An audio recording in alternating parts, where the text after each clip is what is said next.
kui see mees, kontradmiral Juhan Pitka, oleks teadnud vabadussõjas, millest ta võitles tegelikkuses, kui ta näeks praegust Eestit, Eesti Vabariigi vabadust, olematut vabadust, siis oleks ta ilmselt lahingus oma relvad maha pannud, oleks maha kiskunud pagunid ja oleks jätnud kõik sinna paika, sest need vapsid, kes andsid elu, kes võitlesid selle mehe käe all vabaduse ja õiguste eest, olid aatelised mehed, kuid see tulem, mis praegu on saavutatud, on kõike midagi muud, sest 1934, kui vapsid maha murti, võeti Eesti riik üle, siis mitte eestlaste poolt ja siiamaani Pätsi aasta alates on Eestit juhtinud siis erinevad rühmitused, mis tegelikkuses ei ole hoolinud mitte üldse Eestimaast ega Eesti inimestest, Eesti vabadusest, vaid omadest huvidest. Ja neid tagajärgi me näeme praegu siin, näeme igal pool, käib massiline inimteadvuse hävitamine, käib massiline inimeste hävitamine, käib massiline teabe võltsimine. Seni kuni Toompea on vallutanud need pätid, kaagid ja kriminaalid, seni paraku pole Eesti rahva tulevikku ja ainuke lootus on praegu veel sellele, et Eesti rahvas peab koonduma ühe uudse erakonna taha. Me lõime kogukondliku erakonna ja meie ei tee enam poliitikat, me teeme delitikat. Poliitika on poolikud liited, poolikud lahendused, delitika on tervikud, tervikliited ja just läbi delitika, läbi aateliste inimeste koondumise suudame me veel on võimalust Eesti riigi tagasi võtta. Eestimaa peab muutuma või hukkuma, või rohkem valikut pole. Ja praegu on murdepunkt. Praegu on murdepunkt, kui see otsustatakse ära Eesti saatus veel mõni aasta ja kui te inimesed ei tule kaasa meiega, kui te ei hakka taipama, mil määral teid hävitatakse meie vanureid ja meie noori, käib inimteadvuse väärastamine, siis juba mõne aasta pärast oleme me läbinud pöördumata punkti, kus tagasi tegelikult enam Eesti rahvas oma kodumaad ega oma rahvuskeelt, kultuuri tuua ei saagi. Olge meiega ja tulge, teeme koos, muudame koos Eesti selliseks, nagu tegelikkuses see härrasmees Juhan Pitka oli soovinud näha meie kodumaad. Hakkame vahepeal aga siin Tartu rahu aastapäeva puhul tehtud ringsõidule Toompeal ja siin vanalinnas ja näeme, et Toompeal ehk siis meie valitseva klanni maja peal on lipu ilusti üleval, siin on Toompeal lipud ilusti üleval. Lipud on siis Eesti Vabariigi valimiste äravõltsimiskomisjoni maja peal olemas ilusti, kuid linnavahel sõites on näha, et lippe eriti palju pole. Siin oli maja, 2 postimaja küljes oli. Siin on näha, et on mõned majad, kus on lipud küljes, aga üldjuhul on siiski lippe vähe. Tervist! On Tartu rahu aastapäev. On pidulik päev, mida peaks meenutama. Toompeal lehvisid lipud, kõik riigiasutused on lipurüüs, kuid tänaval on lipud puudu. Korteriühistud ja majaomanikud ei tunne mingit püha tunnet. Lippe pole väljas ja neid lippe ei ole väljas siin mitte kusagil. Ja tegelikult tekib küsimus, kas on ikka vaja lippe. Kas Tartu rahu on ikka tegelikult ka aastapäev ja mis tegelikult on Tartu rahu, mida me üldse tähistame?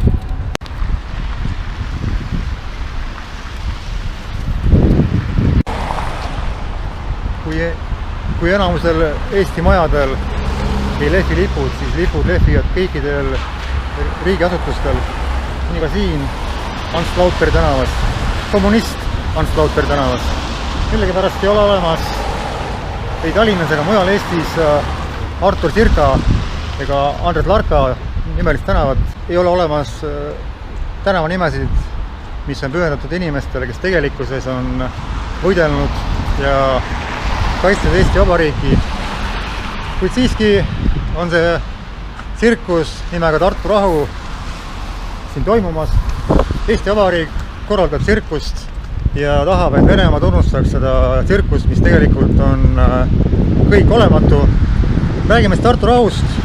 Tartu rahu sõlmiti Eesti Vabadussõja ajal ja paraku need mehed, kes võitlesid siis Eesti Vabariigi eest ehk vapsid ehk nende juhid Artur Sirka ja Andres Larka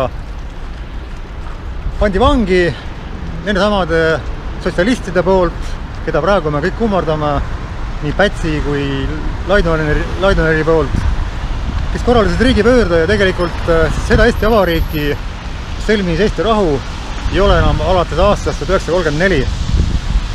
Just sellest ajast saadik on Eesti riik kaaperdatud. Tartu rahu on tegelikult vaid butafooria, mida praegu veel mängitakse, kuid mis tegelikkuses ei pea enam paika. Ei ole enam mehi, kes selles võitlesid, ei ole au, ei ole nende mälestusi.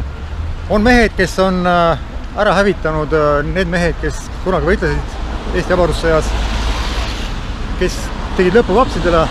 Nii et kogu see Tartu rahu on üks suur komöödia, üks butafooria ja kui tegelikult Eesti riik veel toimiks, siis ma tahaks näha siin mitte Lauteri tänavat, kommunist Ants Lauteri tänavat, vaid ma tahaks näha siin Artur Sirka, Andres Larka ja teiste vapside nimelisi tänavaid, kui neid paraku ei ole, siis tegelikult ei ole ka seda riiki enam, mis siis vapside poolt loodi. See kõik on üle võetud, nii et pettus jätkub see kõik, suur klounaad, kahepalgelisus ja inimesed, avage silmad ja tundke tegelikku ajalugu, see kõik on olemas. Tehke lahti arvutid, vaadake, kõik see, mida te näete telekast, lehest, see kõik on pea peale pööratud sellele, mis oli tegelikult. Hoi kõikidele kainetele, arukatele ja avatud tajudega inimestele. Täna te tähistate kõik Eesti iseseisvuspäeva, kui selle taustal tahaks ma küsida, millise Eesti? Kas selle sama vaba Eesti, mille võitlesid välja meie vabadussõdalased ehk vapsid või siis selle Eesti, mis loodi 1934 riigipöörde käigus Konstantin Pätsi ja tema klanni poolt, mis tegelikult ei ole mitte Eesti Vabariik, vaid aktsiaselts Eesti Vabariik, millel on oma tundskood ja mis Upiku lehel on registreeritud kui New Yorgis olev ettevõte. Seega teeks enam selgeks, mida rahvas tähistab ja mida sina, kuulaja, täpselt tähistad. Kui sa tähistad aktsiaseltsi Eesti Vabariik, iseseisvuspäeva, sünnipäeva või võidupüha, siis mõtle, kas ei ole sa mitte petetud ja kas seda sa ikka tahad tegelikult tähistada hakata. Mis siis tegelikult toimus ja miks selline kahetine arusaam Eesti vabadusest ja iseseisvusest, sellest me praegu rääkima hakkamegi ja selleks uurime tegelikku ajalugu, mida siis meie ajaloo ehk siis otse öeldes luuleupikud ei kajasta. Seesama tõeline Eesti kangelane, kes hakkas 1918. aastal, kui Vene väed tungisid Narva alla koonduma Eesti kaitseliitlasi, juhtis mereväge ja soomusrongi, kutsus 1920. aastal duellile sotsist parlamendiliikme, kes andis juutidele kaubandusleppeid, kaubanduslubasid, kuid ei lubanud seda teha siis Pikal ja Pika, olles ärimees, siis tõstis üles küsimuse, et miks Inglismaal miks ei saa lihtinimesed kaubandusviisat samal ajal, kui juudid saavad väga kergesti ja minister Ast oli selle kohta öelnud, et vaid juudid võivadki Eestit üles ehitada. Pikale muidugi selline eelistamine meeldinud, ta soovis ministri teda kohtusse kaevata, kuid minister seda teinud ja seepärast kutsus ta selle tegelase duellile, kuid duell jäi muidugi hiljem ära, kuna see asi siis püüti lahendada teistmoodi, aga Johan Pika andis selgelt mõista, et juba siis tuli Eesti ladvikus võimu klann, keda juhtisid siis mitte eestlased, mitte aated, mitte isamaa armastus, vaid juudid ja see kõik siis lõi rohkem lõkkele, tõi suuremad pöörded siis, kui saabus aasta 1934. Johan Pika taolise väga karmi avalduse aluseks ei olnud mitte niisama luulu, vaid olid need protokollid, mida siis Pika teadvustas, sattusid ikka kätte ja need protokollid siis on selgelt mõista olnud, et juudid on kaperdanud võimu mitte ainult Venemaal, kuna kommunism ei olnud muud kui juudaste, täpsustame, mitte tavajuutide, vaid juudaste poolne punaterror. Ja see punaterror ei olnud mitte ainult Venemaal kanda kinnitanud, vaid see oli ka Eestis võimuladvikusse imbunud ja selle protokolli sisu ma loen teile ette. Võite seda ka ise lugeda, ma panen selle siia ülesse, aga protokolli sisu on siis järgmine. 1919. aasta protokoll on langenud Punaarmee väejuhi juurest väidetavalt leitud dokument, mis andvad tunnistust juutide salaorganisatsioonist Venemaal. 31. detsembril 1919 Postimehe hommikuväljaandes ilmunud teate kohaselt leiti see venekeelne dokument Vabadussõja ajal ööl vastu 9. detsembrit 1919 hukkunud 11. punase kütipolgu pataljoniülema Šundajevi paberite hulgast. Nagu näete, siis punase kütipolgu pataljoniülem ei olnud mitte venelane, vaid oli juudast, ehk siis täpsemalt juudi usku sionist. Selle vastuvõtjaks on märgitud üleilmse Iisraeli liidu Petrogradi osakonna komitee 18. märtsil 1918. Postimees avaldas ka teksti, mida ta nimetas dokumendi eestikeelseks tõlkeks. 1934. aastal avaldatud Sioni tarkade protokollide ingliskeelses väljaande lisas on ära toodud sama tekst inglise keeles ja pealkirjaga 1919. aasta protokoll. Tutvustab seda kui heebreakeelset dokumenti, mille avaldas Berliinis välja antud venekeelne ajaleht Priživ 5. veebruaril 1920. Dokument olevat leitud 1919. aasta detsembris surnud Punaarmee juudist väejuhi Šunderi taskust. Dokument on leitud veel ühest kohast. Need dokumente on ilmselt siis jagatud paljudele Punaarmee juudastest väejuhtidele, ehk siis nagu näha, Punaarmee väejuhid ei olnud mitte venelased. Eestit ei valutanud siin venelaste poolt, aga juutide poolt ja huvitav, mida siis meie Maarjamäe memoriaalkompleks selle kohta ka räägib midagi. Salajane ülemaailmse Iisraeli liidu jaoskondade esimeestele. Iisraeli pojad, meie lõpliku võidutund on lähedal. Me seisame oma üleilmise vägevuse ja kuulsuse kättesaamise teel. See, millest me varem ainult unistasime, on juba peaaegu meil käes. Need kindlad kohad, mille ees meie varemalt alandatult seisime, on nüüd selle surve all, mis meie poolt kokku liidetud rahvuslised jõud avaldasid, kokku langenud. Meil on vaja siiski ettevaatlikud olla, sest meie peame kindlasti ja vääramata võõraste altarite ja troonide hävitamise teel edasi minema. Meie oleme võõraste pühadusi teotanud. Meie oleme võõraid uskusid hävitanud, neid riigi ja rahvaste teenistusest kõrvaldades. Meie oleme võõrastelt pressitelt autoriteedi ja aususe ära võtnud ja oleme neid oma ajalehtedes avalikutel koosolekutel naeru alla saatnud. Meie oleme kõik teinud, et suurt juudi rahvast ülendada ja oleme kõik suguharud tema ees põlvili nikutama ja ta vägevust ja väljavalitud olekut tunnistama sundinud. Meie oleme juba peaaegu seda kätte saanud, aga meil on vaja ettevaatlik olla, sest meie põhiline vaelane, orjalik Venemaa, keda Vene oma rahvad Iisraeli laste geniaalsel juhatusel on alandanud ja häbisse saatnud, võib meie vastu mässama hakata. Kuigi Venemaa on põrmu heidetud ja meie nuhtleva jala all seisab, peame ikka ettevaatlikud olema.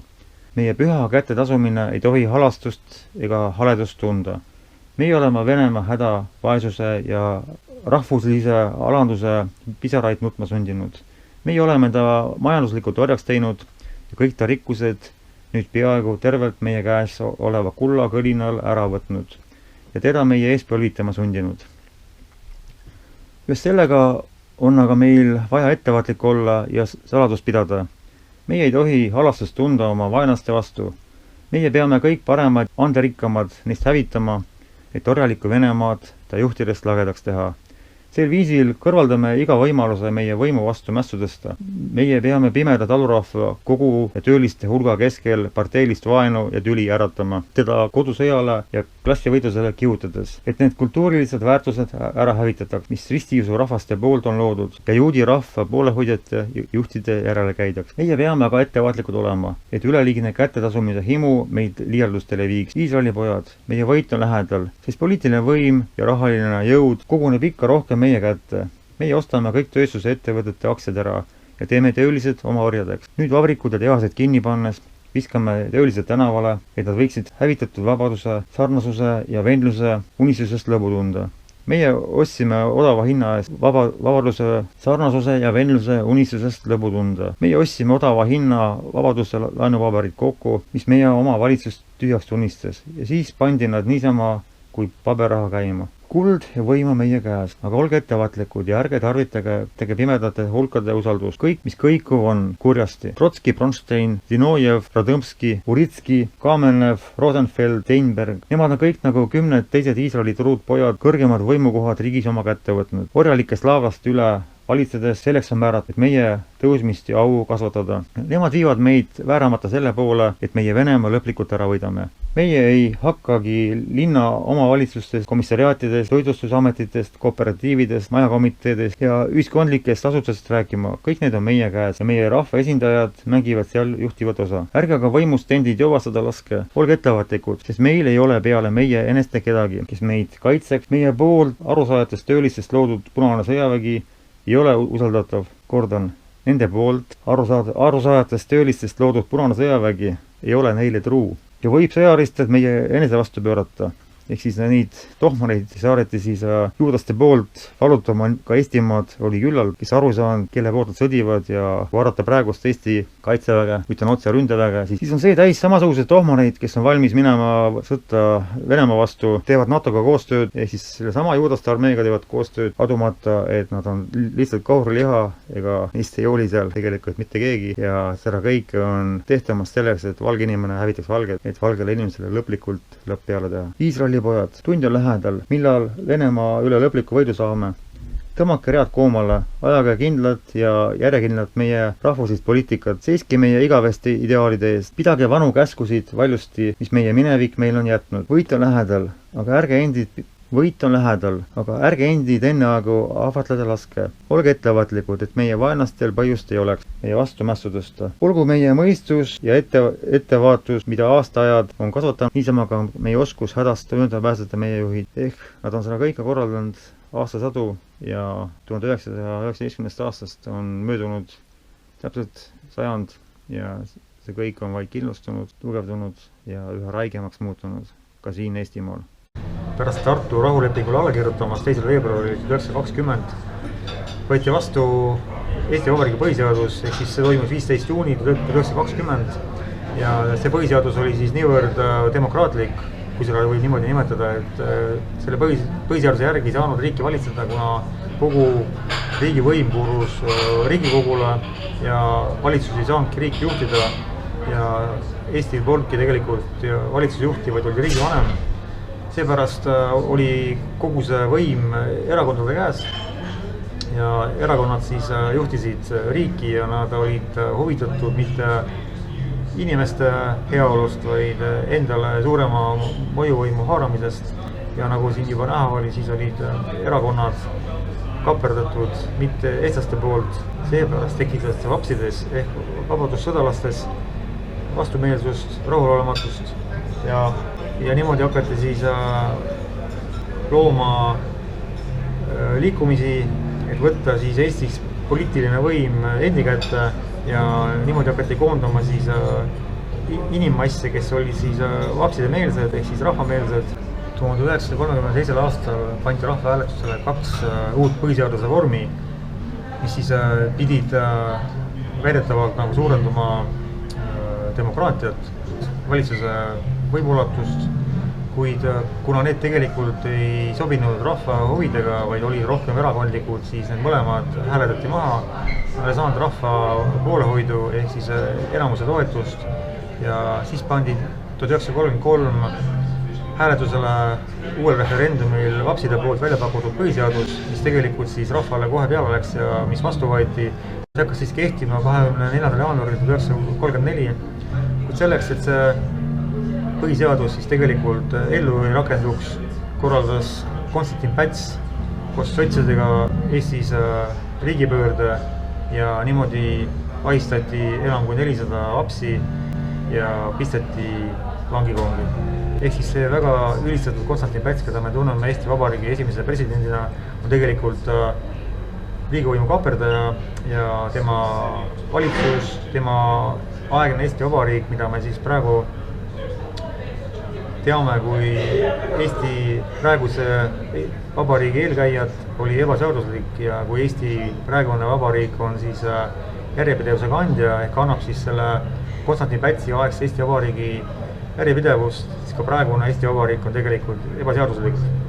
See, et me tegelikult kuulame üldse Nõukogude Liidu koosseisu, sellest ma praegu räägi, aga ka see Eesti Vabariik, mis siin loodi 1991, on tegelikult juba järjepidevusena ebaseaduslik. Sellepärast, et see riigivõim, mis siis Pätsi poolt kehtestati, oli riigivõimu kaaperdamine ja siis Eesti Vabariik, mis siis oli omaette riik, kõrvaldati ja loodi aktsiaselts Eesti Vabariik, mis siis on registreeritud New Yorgis ja ei ole enam mitte riik, vaid äriettevõte. Ja selleks, et sellest kinnitust saada, siis vaatame seda Eesti Vabariigi tunnuskoodi, mis on väljas siis siin selle Lupiku lehel ja veendume, et Eesti Vabariigi valitsus on siis kirja pandud kui äriettevõte ja mitte kuskil mujal kui selles ülemaailmses ettevõtete registris. 1926. aastal lõid Eesti vabadussõdalased eesotsas Artur Sirgiga Eesti Vabadussõdalaste Liidu ja hakkasid siis tegutsema selle nimel, et Eesti elu muutuks paremaks, elamisväärsemaks ja siis demokraatlikumaks, et võtta ära siis erakondade ja nagu selgus, siis mitte-eestlaste poolt juhitavate erakondade võim siis sotsiaaldemokraatide käest ja niimoodi hakati koondama siis eestimeelseid inimesi ja looma allühendusi üle Eesti ja 1931. aastaks oli neid liikmeid juba 3000 ja järgmisel aastal oli selles liidus üle 15 000 liikme. 1933. aastaga kasvas liikmeskond 40 000 meheni, see oli suur arvestatav jõud ja see oli siis ohumärgiks sellele klannile, kes siis ei tahtnud vastu võtta seda põhikirja, mis siis rahvahääletusele läbi läks ja see oli ka üheks ajendiks, miks siis see diktaatorlik klann, mida juhiti siis läänest ilmselt juudalike salaühenduste poolt, korraldas riigipöörde ja võttis siis võimu ebaseaduslikult endale. Ja niimoodi korraldasid Laidoner ja Päts siis 12. märts 1934 riigipöörde ja sellest siis lähemalt on kirjas siin lehe peal. Ja kuna siis 1934 hakkas kehtima uus põhiseadus ja samal aastal olid uued riigivanema valimised ja kindral Andres Larka oli sellele kohale väga menukas kandidaat. Tal oli koguni 51% valijate toetus ja kandidaat oli 4. Kandideerisid siis Larka, Laidoner, Päts ja Rei. Larka sai 51% kõigist häältest ehk üle poole, 52 436 häält. Laidoner sai kõigest 30% ja Päts 15% häältest ja punakommunist, sotsiaaldemokraat Rei jäi päris mõnede tuhandete häältega viimaseks, kuid see ei takistanud sellel klannil, kes kõik jäi sinna kokkuvõttes tahapoole, teha siis salaliitu ja korraldada riigipööret. Kuid paraku kirjutas tolleaegne Riigikantselei oma lehe peal vahejuhtimistelt sõjaväes, et Eesti fašistliku liikumise juht Andres Larka kandideerib siis riigivanemaks ja siin on tema riigivanema kandidaatide ülestamise lehe peal kirjas allkirjad, kus on siis need inimesed, puhthingelised inimesed, eestimeelsed inimesed, kes siis pooldasid Andres Larka kandidatuuri.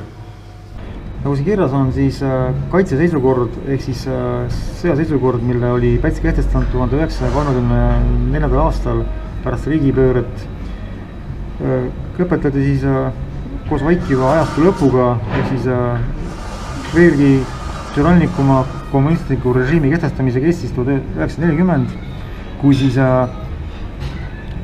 punakommunist Johannes Vares Barbarus kuulutas jälle Eesti rahva terveks ja tõi selle aluseks siis selle kaitseseisukorra kehtestamise peatamiseks.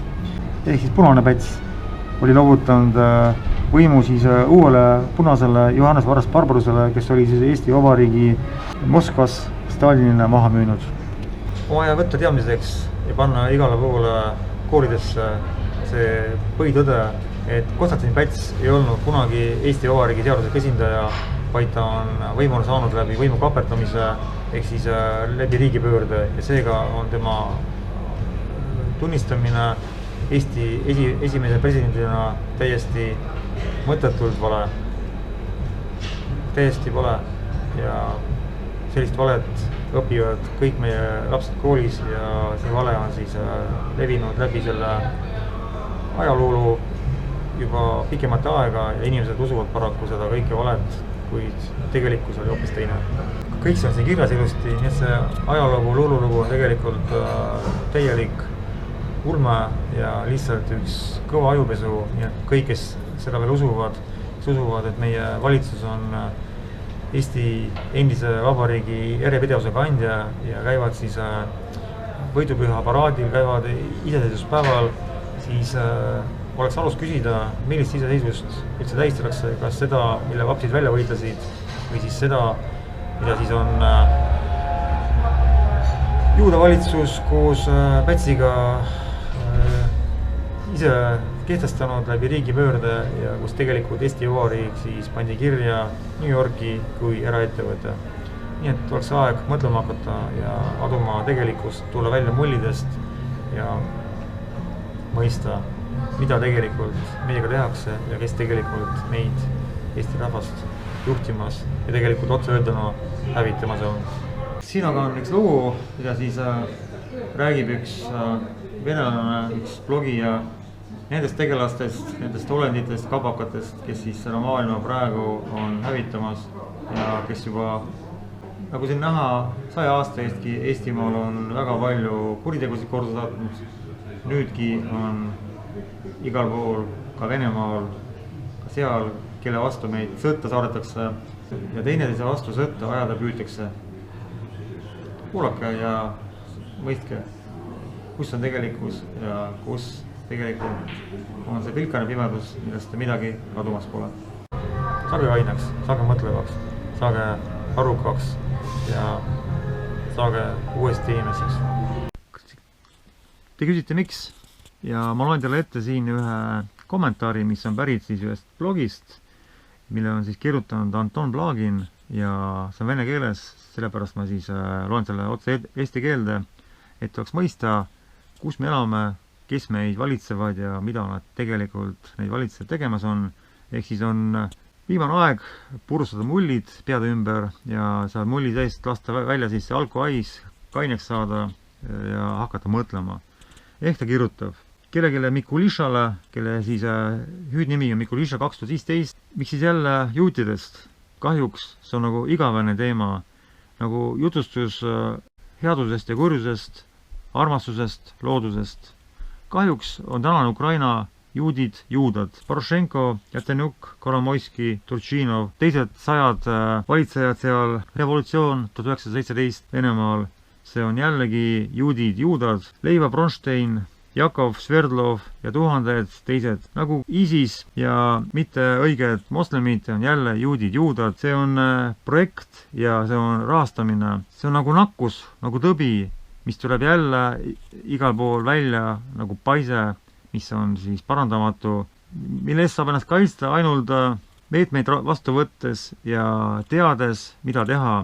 Selleks, et see paise, et see katk, et see tõbi ei pääseks sisse meie kehasse, meie riiki, tooks meile kõikidele sellist kahju, nagu ta siiamaani toonud on.